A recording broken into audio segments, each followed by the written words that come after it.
الصلاة خير من النوم۔ پیارے دوستو، اللہ رب العزت کے نزدیک انسان کا سب سے بڑا صرف یہ ہے کہ وہ اپنے چہرے اور سر کو پروردگار کے سامنے زمین پر ڈال دے۔ یہ وہ عبادت ہے جسے ہم سجدہ کہتے ہیں۔ سجدے میں انسان اپنا سر اور ناک زمین پر رکھتا ہے اور اس کا وجود اس ہستی کے سامنے پڑ جاتا ہے جس نے اسے سب کچھ عطا کر رکھا ہے۔ یہی سبب ہے کہ انسان سجدے میں رب کی قربت کا سب سے زیادہ حقدار ہوتا ہے۔ اللہ کو اپنا بندہ سب سے زیادہ اسی وقت محبوب لگتا ہے جب وہ سجدے کی حالت میں ہوتا ہے، لیکن جب اللہ ناراض ہو جاتا ہے تو وہ رزق نہیں چھینتا، نہ ہی اس دنیا کو اپنے بندے پر تنگ کر دیتا ہے، نہ سورج کو حکم دیتا ہے کہ فلاں میرا نافرمان ہے، اس کے گھر کے آنگن میں اپنی کرنیں مت بکھیرنا، بلکہ اللہ جب ناراض ہوتا ہے تو وہ سجدے کی توفیق چھین لیتا ہے۔ اور یہ بہت بڑے فکر کی بات ہے کہ آخر کیوں اللہ اپنے سامنے کھڑا نہیں رکھنا چاہتا؟ ضرور اس انسان سے کوئی بڑا گناہ سرزد ہو جاتا ہے اور اسے اس خطا کا پتہ بھی نہیں چلتا۔ کیا احساس تک نہیں ہوتا جب انسان کا ضمیر مردہ ہو جائے تو اسے کسی بات کا احساس نہیں رہتا کہ وہ اللہ اور اس کے بندوں کے حقوق میں کوتاہی کر رہا ہے، وہ اللہ اور اس کے رسول کی تعلیمات کے خلاف زندگی بسر کر رہا ہے، وہ دن میں اذان سننے کے باوجود کتنے سجدوں سے انکار کر رہا ہے، جبکہ ابلیس نے صرف ایک سجدے سے انکار کیا تھا، لیکن اس نے یہ نہیں سوچا کہ حکم باری تعالیٰ ہے تو پھر اللہ تعالیٰ نے اسے ہمیشہ ہمیشہ کے لیے باہر کر ڈالا۔ اللہ جب ناراض ہوتا ہے تو انسان کا من اجاڑ دیتا ہے، اور جس کا من اجڑ جائے اس کے پلے پھر کچھ نہیں رہ جاتا۔ کوئی دنیاوی عزیز، دنیاوی محبوب آپ کو ایک بار بلائے تو آپ سر پر پیر رکھ کر بھاگے چلے جاتے ہیں، اور وہ جو تمام کائنات کا خالق و مالک ہے، اور وہ جو دن میں 5 مرتبہ تمہیں بلا رہا ہے اور تم سنی کو انسنی کر دیتے ہو، وہ نماز کہ جس کے بارے میں رسول کریم صلی اللہ علیہ وآلہ وسلم نے فرما دیا تھا کہ مومن اور کافر کے درمیان فرق صرف نماز کا ہے، آج اذان کی صدا کانوں میں پڑتی ہے تو کوئی یہ کہتا ہے کہ میں کل سے شروع کروں گا، تو کوئی یہ کہتا ہے کہ میں نماز نہیں پڑھتا، مگر انسان اس حقیقت سے آشنا نہیں کہ اس کی اوقات ہی کیا ہے کہ وہ اللہ کے حضور جا کر کھڑا ہو سکے۔ وہ اللہ رب العزت اسے بلا ہی نہیں رہا، تبھی تو وہ مسجد میں جا ہی نہیں رہا۔ تو یاد رکھو کہ جب اللہ ناراض ہوتا ہے تو وہ اپنے سامنے کھڑا ہونے کا حق چھین لیتا ہے، انسان کو اپنی بارگاہ میں جانے کی اجازت نہیں دیتا، اسے بلاوا تک نہیں بھیجتا۔ تبھی تو دن میں 5 مرتبہ اذان کی صدا بلند ہوتی ہے، لیکن ہمارے قلب و ذہن پر تالے لگے ہوئے ہیں، ہماری سماعتوں پر مہر لگا دی گئی ہے، ہم سن کر بھی وہاں نہیں جاتے، اور وہ جو اللہ کے محبوب ہیں وہ ہر حالت میں، ہر جگہ پر، کسی بھی مقام پر ہوں، نماز ادا کرنے سے نہیں چوکتے ہیں۔ ایک استاذ نے بچوں سے سوال کیا کہ بتاؤ کون لوگ ہیں جو نماز نہیں پڑھتے؟ تو ایک بچہ اٹھا اور کہنے لگا کہ جو لوگ مر چکے ہیں وہ نماز نہیں پڑھتے۔ دوسرا اٹھا اور کہنے لگا جو لوگ کافر ہیں وہ نماز ادا نہیں کرتے۔ اور پھر تیسرا اٹھا اور کہنے لگا جن لوگوں کو نماز نہیں پڑھنا آتا وہ نماز نہیں پڑھتے۔ بچے تو اپنی معصومیت سے جواب دے کر خاموش ہو گئے، مگر استاذ کو ایک سوچ میں ڈال دیا کہ میرا شمار کن لوگوں میں ہوتا ہے؟ کیا میں مر چکا ہوں جو نماز ادا نہیں کرتا؟ کیا میں کافر ہوں جو نماز پڑھنے مسجد نہیں جاتا؟ یا مجھے نماز نہیں آتی کہ میں نماز نہیں ادا کرتا؟ یاد رہے کہ یہ سوچ بھی اسی کو آتی ہے جس کو اللہ توفیق دیتا ہے۔ آج کے نوجوان، آج کا مسلمان مجلس میں بیٹھا ہوتا ہے اور ادھر مسجد سے آواز بلند ہوتی ہے، حی علی الصلاۃ، حی علی الفلاح، آؤ نماز کی طرف، آؤ کامیابی کی طرف۔ دن میں 5 مرتبہ یہ صدا لگتی ہے، چلے آؤ نماز کی طرف، چلے آؤ کامیابی کی طرف۔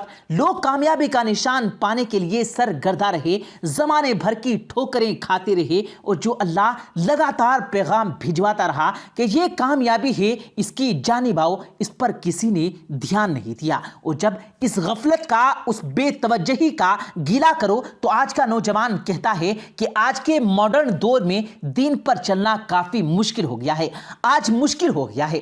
تصور کرو ان لوگوں کا کہ جن کی کھالیں زندہ کھینچ دی گئی، جنہیں جلتے ہوئے کوئلوں پر لٹا دیا گیا، جن کے ماں باپ نے انہیں گھروں سے نکال دیا، لیکن پھر بھی ان کی زبان پر صرف ایک ہی کلمہ رہا، پھر بھی وہ نماز ادا کرنے سے نہیں چکے۔ وہ پہاڑوں، بیابانوں، ریگستانوں اور تپتی ہوئی ریت کے اوپر سجدہ کرتے رہے۔ آج کا نوجوان اس صورت میں بھی سجدہ کرنے کو تیار نہیں، جبکہ مساجد میں قالینیں بچھی ہوئی ہیں، ایئر کنڈیشن لگے ہوئے ہیں، دروازہ کھولو تو ٹھنڈی ہوا اس کا استقبال کرتی ہے، پینے کے لیے ٹھنڈا پانی موجود ہے، ہر قسم کی سہولیات مساجد میں ہونے کے باوجود بھی یہ نوجوان سجدے کے لیے مسجد نہیں جاتے، اور جن کو اللہ کی توفیق ہوتی ہے، جنہیں اللہ رب العزت اپنے پاس بلاتا ہے، اپنی بارگاہ میں کھڑے ہونے کا شرف بخشتا ہے، تو وہ ہر مقام پر برستی بارش میں، جلتی دھوپ میں، میدانوں میں، صحراؤں میں، بازاروں میں اور سمندروں میں بھی اللہ کے یہاں سر بسجود رہتے ہیں۔ ذرا سوچے، ہمارا رب ہم سے ناراض ہی تو ہے کہ اس نے پوری امت اپنے گھر کے دروازے بند کر چھوڑے تھے، حرمین شریفین میں بھی نماز کی اجتماعات مختصر کر دی گئی تھی، مگر کسی کے ذہن میں یہ بات نہیں آئی کہیں ایسا تو نہیں کہ ہمارا رب ہم سے ناراض ہو چکا ہے، ہم سے اس نے سجدے کی توفیق چھین لی ہے۔ یاد رکھو، اس زندگی کا اصل مطلوب اللہ اور اس کے بندے کا تعلق تو ہے۔ بندہ اللہ سے جڑا رہے، اس کے در پر ہر حالت میں جھکا رہے، گھوم پھر کر اسی کے پاس آتا رہے، اس کے کرم کی امید لگائے رکھے، اس کی خفگی سے ڈرتا رہے، جیسے ایک چاہنے والے کا اپنے محبوب سے تعلق ہوتا ہے۔ بندہ اللہ کریم کی ناراضگی کے ڈر سے بے نیاز نہ ہو جائے، بندے کو پارسائی اور کامیابی حاصل کرنے، ظلم میں مبتلا ہو جانے سے بچانا بھی اس سجدے کا مقصود ہے۔ اگر نیکی کے مقبول ہوئے اور معافی کے مل جانے کا یقین ہو جائے تو ہم میں سے اکثر نہ صرف اپنی طرف سے مطمئن ہو جائیں گے بلکہ اپنی تقویٰ کے زوم میں بھی مبتلا ہو جائیں گے۔ لیکن یہ کھٹکا کہ نہ جانے نیکی قبول ہوئی بھی ہے یا نہیں، اس قابل تھی بھی یا نہیں، اور اپنی غلطیوں کے چبھن انسان کو عاجزی اور انکساری عطا کرتی ہے۔ وہ اللہ کریم سے بے نیاز ہو کر نہیں پھرتا، اور نہ ہی وہ بندوں کے آگے جگہ جگہ در در اپنی گردن جھکاتا رہتا ہے۔ یہ وہ نماز کا نقطہ ہے جس کی وجہ سے اللہ رب العزت نے بارہا قرآن کریم میں نماز کی ادائیگی کا حکم دیا ہے۔ سورہ بقرہ میں ارشاد باری تعالیٰ ہے، اپنی نمازوں کی حفاظت کرو، بالخصوص بیچ والی نماز کی، اور اللہ کے حضور فرما برداری کرتے ہوئے کھڑے ہو جاؤ۔ اس آیت کے نقطے پر غور کرو کہ وہ کھڑے ہوں گے یعنی اللہ کی بارگاہ میں حاضر ہوں گے جو فرما برداری کرتے ہیں، جو نافرمان ہوگا اللہ اسے اپنی بارگاہ سے دور کر دے گا۔ کہاں ہمارے پیارے آقا صلی اللہ علیہ وآلہ وسلم اور ان کے صحابہ جو حالت جنگ میں بھی نماز ادا کرنے سے نہیں چوکتے تھے، جو کفار کے ستائے جانے پر، ان کی جانوں پر ظلم ڈھائے جانے پر بھی نماز کو نہیں چھوڑتے تھے، اور کہاں آج کے دور میں ہم تمام تر سہولیات میسر ہونے کے باوجود اللہ تعالیٰ سے رخ پھیرے ہوئے ہیں۔ شاید یہ دنیا قائم ہی اس لیے ہے کہ آج بھی غنیمت ہے کہ کچھ لوگ ہر حالت میں ہر جگہ پر نماز ادا کرنے، اللہ رب العزت کے سامنے اپنے سر کو جھکانا نہیں بھولتے ہیں۔ وہ اس زمین پر بار بار نماز ادا کرتے ہیں کہ کیا خبر ہمارا رب اس ننھے سے عمل سے ہی راضی ہو جائے۔ تو یہی وہ وقت ہے کہ جب اللہ سے گڑ گڑا کر اسے منا لیں، اپنے رب کو راضی کر لو، استغفار کر لو۔ وہ ہمارا رب معافی مانگنے والوں کو پسند فرماتا ہے اور فوراً معاف بھی فرما دیتا ہے۔ تو ہاتھ اٹھائیے اور دعا کیجیے، اے ہمارے رب، ہم سے اتنا ناراض مت ہو جانا کہ ہم سے سجدوں کی توفیق چھین لینا، اپنے گھر کے دروازے ہم پر بند نہ کرنا۔ ہم چاہے جتنے بھی گنہگار ہیں، جتنے بھی نافرمان ہیں، لیکن تیرے محبوب کے امتی ہیں، اپنے محبوب کی امت پر اپنے گھر کے دروازے کھول دے۔